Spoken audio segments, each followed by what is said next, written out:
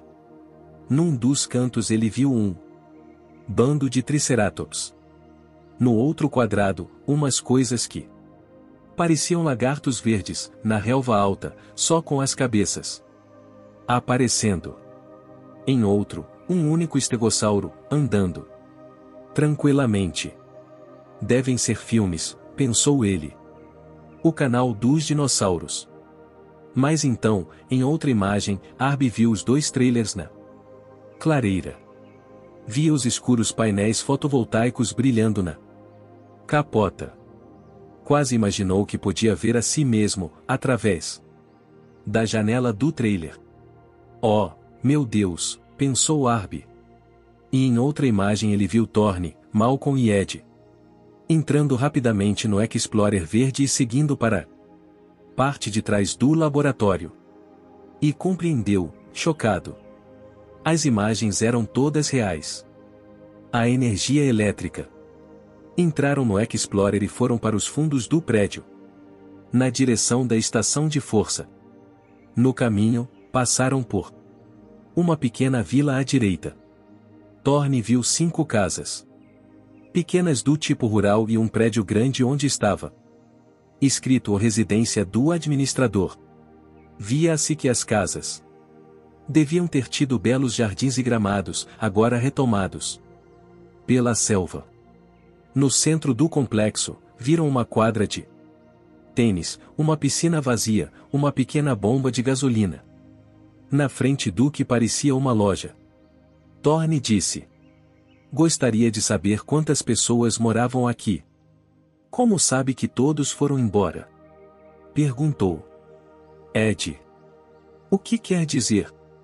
Thorne e eles têm eletricidade. Depois de todos esses anos. Tem de haver uma explicação para isso. Ed, na direção, evitou as áreas de carga e descarga e foi direto para a estação de força. A estação de força era um bloco de concreto, sem janelas. Apenas com uma faixa de aço ondulado para ventilação na parte superior. As entradas de ar de aço estavam enferrujadas, marrom escuras, com pontos amarelos. Ed deu a volta no bloco, procurando uma porta. Encontrou na parte de trás. Era pesada, de aço, com um aviso com a tinta descascada que dizia: cuidado. Alta voltagem. Não entre. Os 3 saltaram do carro. Thorne farejou o ar. Enxofre, disse ele.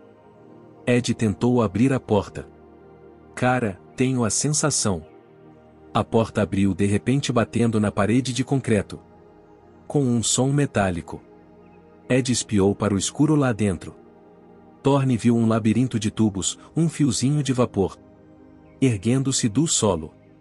Estava muito quente dentro da sala e havia um zumbido alto e constante. Caramba, disse Ed, seguindo em frente, olhando para os medidores, muitos dos quais ilegíveis por causa da sujeira amarela no vidro. As juntas dos cabos tinham também uma crosta amarela. Ed limpou uma delas com o dedo. Espantoso, se ele disse. Enxofre? Sim, enxofre. Espantoso. Virou na direção do som e viu uma entrada de ar grande e circular com uma turbina dentro. As lâminas da turbina, de um amarelo fosco, rodavam rapidamente. E isso também é enxofre? Perguntou Thorne. Não. Deve ser ouro, respondeu Ed. Essas lâminas da turbina são de liga de ouro. Ouro? Isso mesmo. Teria de ser muito inerte. Voltou-se para Thorne. Está compreendendo o que é isto? É incrível. Tão compacto e eficiente. Ninguém ainda descobriu como fazer isto. A tecnologia é. Está dizendo que é geotérmica? Perguntou Malcolm. Exatamente. Eles canalizaram a fonte de calor Provavelmente gás ou vapor, para passar através do solo. Então o calor é usado para ferver água num ciclo fechado. Aqueles canos lá adiante, fazendo girar a turbina, aqui, que fornece a energia elétrica. Seja qual for a fonte de calor, o processo geotérmico quase sempre é corrosivo. Como o diabo. Na maioria dos lugares a manutenção é brutal. Mas esta usina ainda funciona. Espantoso. Na parede ficava o painel principal, que distribuía a força para todo o complexo do laboratório. O painel estava manchado de mofo e amassado em vários pontos. Parece que ninguém vem aqui há anos, disse Ed. E uma grande parte da rede elétrica está inutilizada, mas a usina continua a funcionar. Incrível. Thorne tossiu por causa do enxofre no ar e voltou para a luz do sol. Olhou para o fundo do laboratório. Uma das áreas de carga e descarga parecia em bom estado, mas a outra estava em ruínas. O vidro nos fundos do prédio estava quebrado. Malcolm saiu também e ficou ao lado dele. Será que um animal se chocou com o prédio? Acha que um animal podia fazer todo aquele estrago? Malcolm balançou a cabeça afirmativamente. Alguns desses dinossauros pesam 40 ou 50 toneladas. Um único animal tem a massa de uma manada de elefantes. Sim, pode ter sido feito por um animal. Está vendo aquela trilha? É uma trilha de animal de grande porte que vai além da área de carga, até o sopé da colina. Sim, pode ter sido feito por animais. Será que não pensaram nisso quando soltaram os animais? Disse Thorne. Oh, tenho certeza de que planejaram soltá-los só por algumas semanas ou talvez meses.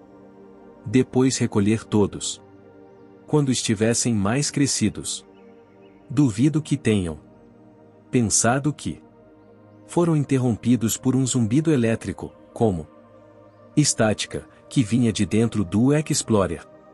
Atrás deles, Ed correu para o carro, preocupado. Eu sabia, se ele disse. Nosso módulo de comunicação está fritando. Eu sabia que devia ter sido instalado no outro. Abriu a porta do Explorer, entrou no lado do passageiro. Apanhou o fone de ouvido e ligou o receptor automático. Pelo para-brisa ele via Malcolm e Thorne voltando para o carro. Então, a transmissão foi feita. No carro. Disse uma voz rouca. Quem é? Dr. Thorne. Dr. Malcolm. Entrem no carro. Quando Thorne chegou, Ed disse. E aquele maldito garoto? O quê? Exclamou Thorne. É Arby. No rádio, Arby dizia. Entrem no carro. Ele está chegando, eu posso ver. De que ele está falando? Perguntou Thorne, sem entender. Ele não está aqui, está? Na ilha? O rádio estalou. Sim, estou aqui. Dr. Thorne. Mas como diabo ele? Dr. Thorne. Entre no carro. Thorne ficou rubro de raiva e fechou os punhos. Como foi que aquele filho da mãe conseguiu fazer isso? Apanhou o fone de Ed. Arby, que diabo? Ele está chegando. Ed disse. Do que ele está falando? Parece completamente histérico. Estou vendo na televisão. Dr. Thorne. Malcolm olhou para a selva que os rodeava. Talvez seja melhor entrarmos no carro, se ele disse, em voz baixa. O que ele quer dizer com televisão? Perguntou Thorne, furioso ainda. Eu não sei, mas se ele conseguiu pegar alguma coisa no trailer, nós também podemos. Ed ligou o monitor. No painel. A tela verde acendeu. Aquele maldito garoto, disse Thorne.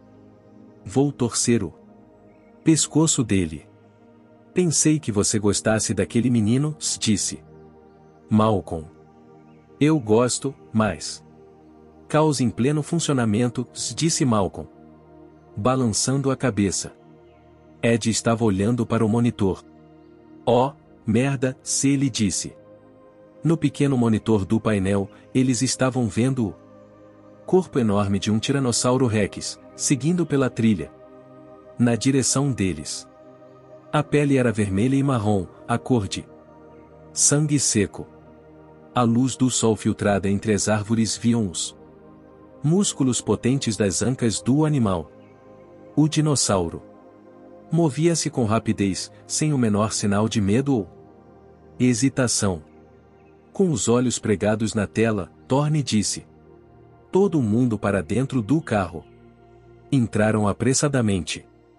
No monitor, o tiranossauro saiu do alcance da câmera. Mas, sentados no Explorer, eles ouviam seus passos. A terra tremia, balançando de leve o carro. Ian, disse Thorne. O que acha que devemos fazer? Malcolm não respondeu. Estava petrificado, olhando para frente, o rosto inexpressivo. Ian, disse Thorne. O rádio estalou e Arby disse: Dr. Thorne, eu o perdi no monitor. Pode vê-lo ainda? Jesus, disse Ed. Com uma velocidade espantosa, o Tiranossauro Rex apareceu, emergindo da folhagem à direita do Explorer. O animal era imenso, do tamanho de um prédio de 2 andares, a cabeça fora do alcance dos olhos deles. Porém, para uma criatura tão grande, movia-se com incrível rapidez e agilidade. Thorne olhou atônito e em silêncio, esperando para ver o que ia acontecer. Sentiu o carro vibrar a cada passo do animal. Ed gemeu baixinho. Mas o tiranossauro os ignorou. Sempre com seu passo rápido, passou pela frente do Explorer. Eles mal tiveram tempo de vê-lo antes que a cabeça e o corpo gigantesco desaparecessem na folhagem à direita. Agora viam apenas a cauda grossa fazendo o contrapeso, a uns 2 metros do solo, balançando a cada passo. Tão rápido, pensou Thorne. Rápido. O animal gigantesco tinha aparecido, bloqueado sua visão e desapareceu. Não. Estava acostumado a ver uma coisa tão grande movendo-se com tamanha rapidez. Agora via apenas a cauda balançando, acompanhando o passo rápido do animal. Então a cauda bateu na frente do Explorer com um ruído alto de metal. E o tiranossauro parou. Ouviram um rosnado surdo e hesitante na selva. A cauda balançou de um lado para o outro outra vez, não com tanta decisão, e logo bateu outra vez no radiador. A folhagem à esquerda balançou e se curvou e a cauda desapareceu. Isso porque, Thorne compreendeu, o tiranossauro ia voltar. O animal apareceu outra vez do meio da folhagem e caminhou para o carro até parar bem na frente deles. Rosnou outra vez, um som profundo e trovejante, e virou a cabeça de um lado para o outro para examinar o objeto. Estranho. Então abaixou a cabeça e Thorne viu que o animal tinha alguma coisa na boca. As pernas da presa balançavam nos 2 lados da mandíbula do animal. Um enxame de moscas zumbia em volta da cabeça dele. Ed gemeu. Puta merda. Quieto, murmurou Thorne. O tiranossauro bufou e olhou para o carro. Inclinou a cabeça outra vez e farejou repetidamente, movendo-a cabeça de um lado para o outro a cada inalação. Thorne viu farejar o radiador e depois os pneus. Depois, levantou a cabeça enorme lentamente até ficar com os olhos acima da superfície do capo e olhou para eles através do para-brisa. Piscou os olhos. Era um olhar frio, como o de um réptil. Thorne teve a impressão exata de que o tiranossauro estava olhando para eles, passando de um para o outro. Empurrou o lado do carro com o focinho redondo, balançando-o, como para calcular o peso, medindo-o. Oponente. Thorne segurou a direção de leve e prendeu-a. Respiração. Então, bruscamente, o tiranossauro recuou e foi outra vez para a frente do carro. Ficou de costas para eles, levantou-a cauda e andou para trás. Ouviram quando a cauda arranhou a capota do carro. As ancas do animal se aproximaram. Então, o tiranossauro sentou no capô, inclinando o veículo para frente, encostando o para-choque no chão com seu peso enorme. Ficou imóvel por um momento, simplesmente sentado. Depois, começou a balançar o traseiro para trás e para frente num movimento rápido. O metal estalava. Que diabo ele está fazendo? Disse Ed. O tiranossauro levantou, o carro voltou à posição normal. Com um tranco, e Thorne viu a pasta branca no capô. Oh! Tiranossauro imediatamente se afastou, seguindo a trilha, e desapareceu na selva. Atrás deles, viram o animal aparecer outra vez e caminhar para a pequena vila. Passou atrás da loja de conveniência. Depois entre duas casas e desapareceu outra vez. Thorne olhou para Ed, que olhou rapidamente para Malcolm. Malcolm não tinha virado para ver a partida do tiranossauro. Estava olhando para a frente, com o corpo tenso. Ian, disse Thorne, tocando no ombro dele. Malcolm perguntou. Ele já foi? Sim. Ele já foi. Ian. Malcolm relaxou o corpo, curvando os ombros para frente. Ele soltou o ar dos pulmões lentamente e encostou o queixo no peito. Respirou fundo e levantou a cabeça. Vocês têm de admitir que não se vê uma coisa dessas todos os dias. Você está bem? Perguntou Thorne. Sim, claro, eu estou ótimo. Levou a mão ao peito, sentindo o coração. É claro que estou bem. Afinal, aquele era apenas um dos pequenos. Pequeno? Exclamou Ed. Chama aquela coisa de pequena? Sim, para um tiranossauro. As fêmeas são bem maiores. Há um dimorfismo sexual nos tiranossauros, as fêmeas são maiores do que os machos. E geralmente são elas que se encarregam da caça. Mas é possível que cheguemos a descobrir isso pessoalmente.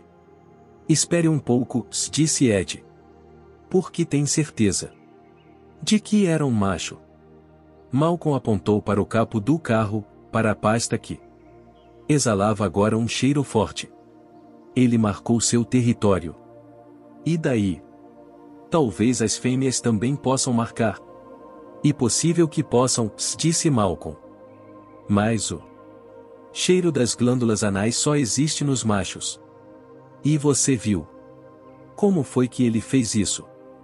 Ed olhou tristemente para o capô. Espero que a gente possa tirar essa coisa daí. Eu trouxe alguns solventes, mas não estava esperando, vocês sabem, e cocô de dinossauro. O rádio estalou. Dr. Thorne, disse Arby. Dr. Thorne? Está tudo bem? Sim, Arby. Graças a você. Então, o que estão esperando? Dr. Thorne? Já viram o Dr. Levine? Não, ainda não. Thorne apanhou seu sensor que tinha caído no chão. As coordenadas de Levine tinham mudado. Ele está se movendo. Eu sei que ele está se movendo. Dr. Thorne? Sim, Arby, disse Thorne. Espere um pouco. Como? Você sabe que ele está se movendo? Porque eu posso vê-lo, disse Arby.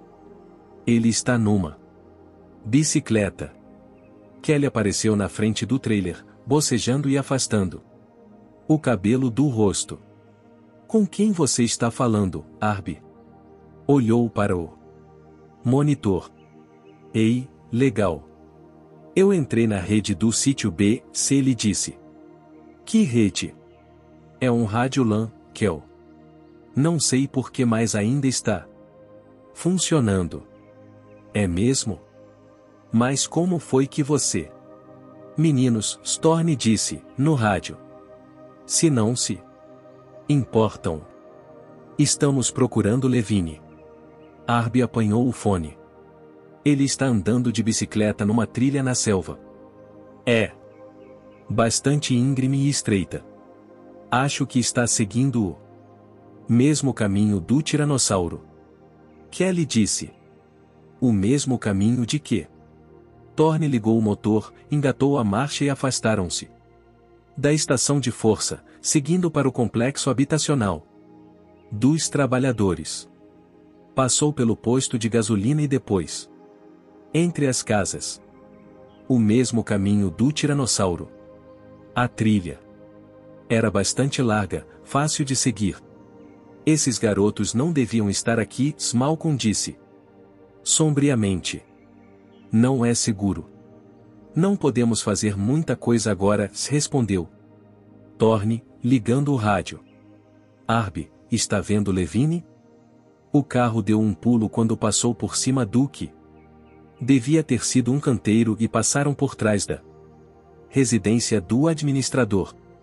Era um prédio grande de 2 andares em estilo colonial tropical, com varandas de madeira de lei em volta do segundo andar.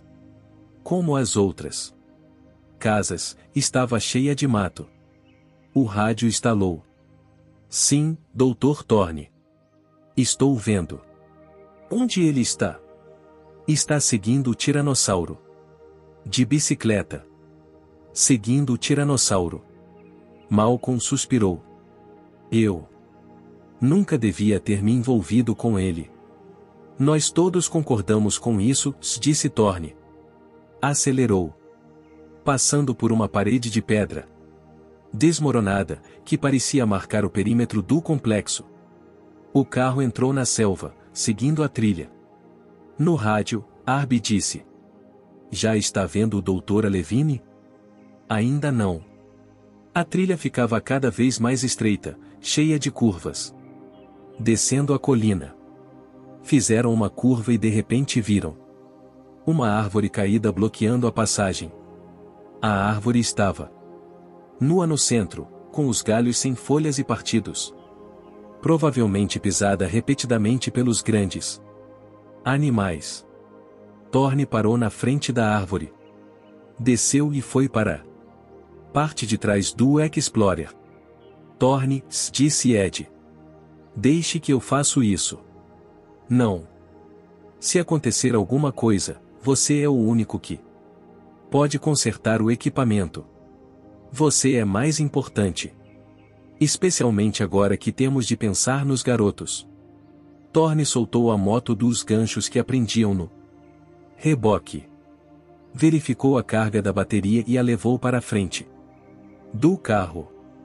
Disse para Malcolm. Dê-me o rifle, se dependurou a arma no ombro. Apanhou os fones do painel e os encaixou na cabeça. Pôs a bateria no cinto e o microfone perto da boca. Vocês dois. Voltem para o trailer. Tomem conta dos garotos. Mas, e Ed começou a dizer. Façam o que estou dizendo. Passou a moto por cima da árvore caída e montou. Então viu que suas mãos estavam sujas da secreção branca de cheiro forte espalhada no tronco. Olhou para Malcolm interrogativamente. Marcando território, disse Malcolm. Isso é grande, disse Thorne. Grande. Limpou as mãos na calça. Depois ligou a moto e foi embora. A folhagem batia nos ombros e nas pernas de Thorne. montado na moto, seguindo a trilha do tiranossauro. O animal estava a alguma distância à frente, mas ele não o via. Thorne seguia rapidamente. O rádio estalou e Arby disse: Doutor Thorne? Estou vendo o senhor agora. Muito bem, disse Thorne. Mas não vejo o Dr. Alevine. Arby parecia preocupado.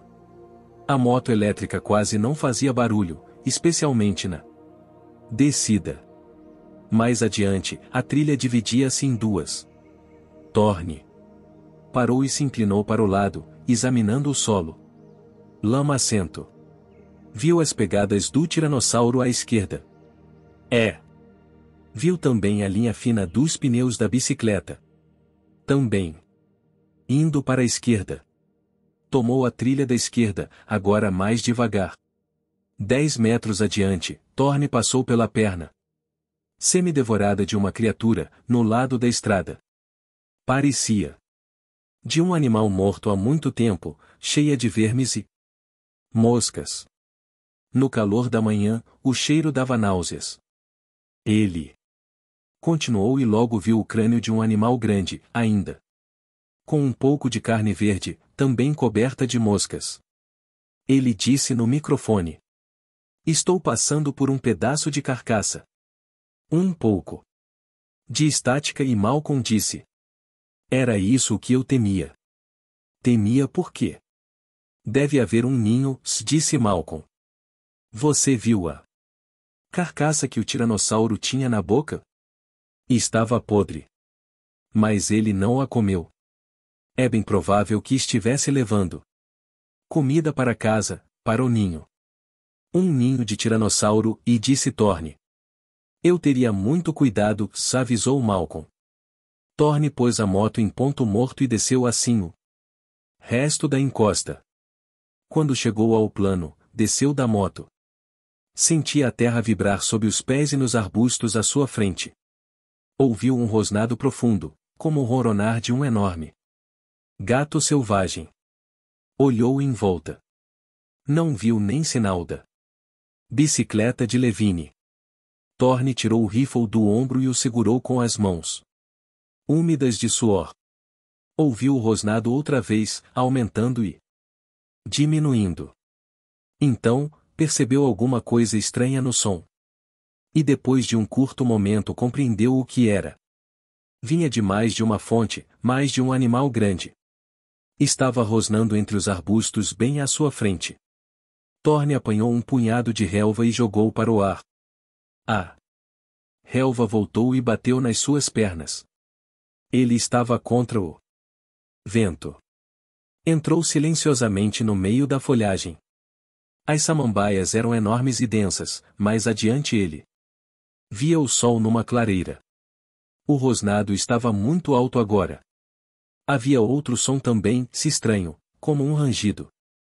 Era alto e a princípio, parecia quase mecânico, como uma roda com falta de óleo. Thorne hesitou. Então, muito lentamente, abaixou as folhas. E olhou, atônito.